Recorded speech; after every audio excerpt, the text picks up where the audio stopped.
La belle lisse poire du prince de Motordu. Une histoire racontée et illustrée par Pef.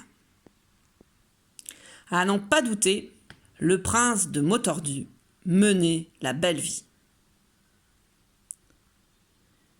Il habitait un chapeau magnifique, au-dessus duquel, le dimanche, flottaient des crapauds bleus, blancs, rouges, qu'on pouvait voir de loin.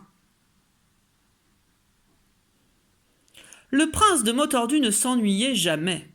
Lorsque venait l'hiver, il faisait d'extraordinaires batailles de poules de neige. Et le soir, il restait bien au chaud, à jouer aux tartes avec ses coussins, dans la grande salle à danger du chapeau. Le prince vivait à la campagne. Un jour, on le voyait mener paître son troupeau de boutons.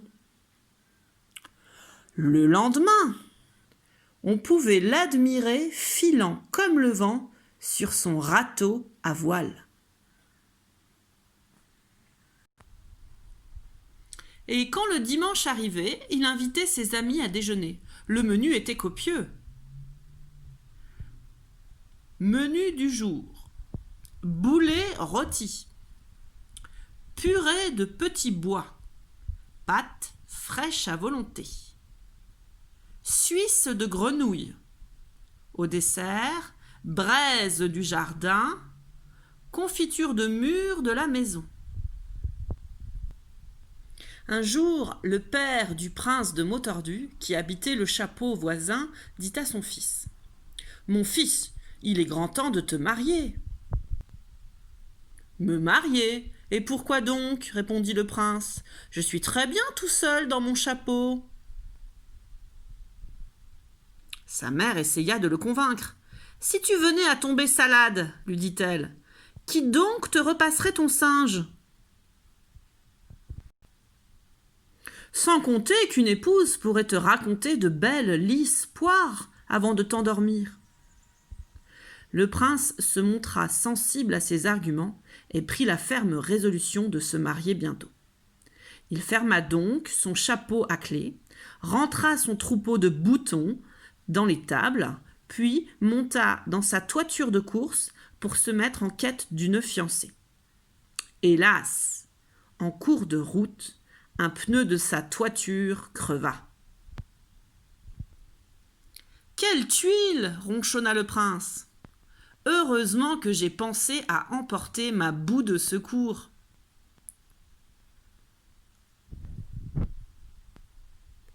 Au même moment, il aperçut une jeune flamme qui avait l'air de cueillir des braises des bois. « Bonjour, dit le prince en s'approchant d'elle, je suis le prince de Motordu. Et moi, je suis la princesse des écoles, et je suis institutrice dans une école publique, gratuite et obligatoire, répondit l'autre. Fort bien, dit le prince, et que diriez-vous d'une promenade dans ce petit pois qu'on voit là-bas ? Un petit pois ? S'étonna la princesse. Mais on ne se promène pas dans un petit pois. C'est un petit bois qu'on voit là-bas. Un petit bois ? Pas du tout, répondit le prince. Les petits bois, on les mange. J'en suis d'ailleurs friand, et il m'arrive d'en manger tant que j'en tombe salade. J'attrape alors de vilains moutons qui me démangent toute la nuit. À mon avis, vous souffrez de maux de tête, s'exclama la princesse des écoles, et je vais vous soigner dans mon école publique, gratuite et obligatoire.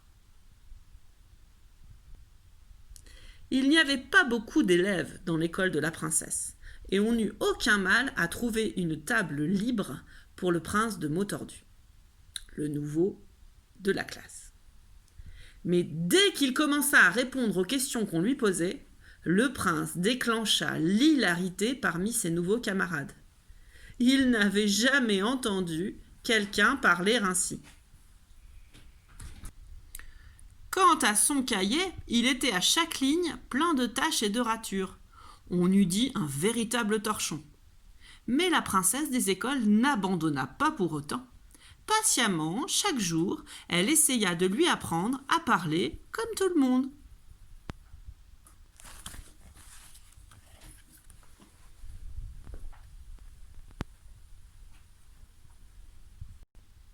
On ne dit pas « j'habite un papillon », mais « j'habite un pavillon ».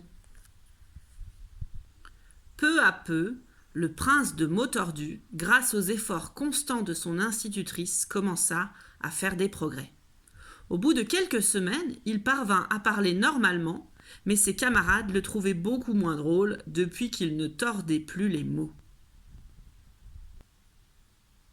À la fin de l'année, cependant, il obtint le prix de camaraderie, car comme il était riche, il achetait chaque jour des kilos de bonbons qu'il distribuait sans compter.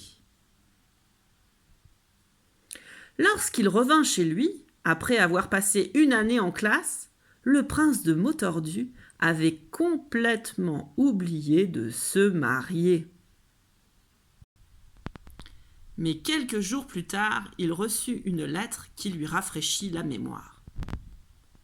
Mardi 4. Cher Mautordu, à présent que vous ne souffrez plus de maux de tête, j'aimerais savoir si vous aimeriez bien vous marier avec moi. Signé Princesse des écoles. Post-scriptum, vous avez oublié de me rendre votre livre de géographie. Merci. Il s'empressa de répondre à cette lettre le jour même. Il envoya un télégramme. Destinataire Princesse des écoles. J'ai fini de lire le livre, il est très bien et j'accepte de me marier avec vous et avec joie. Amitié, stop, signé Mautordu, prince. Et c'est ainsi que le prince de Mautordu épousa la princesse des écoles. Le mariage eut lieu à l'école même et tous les élèves furent invités.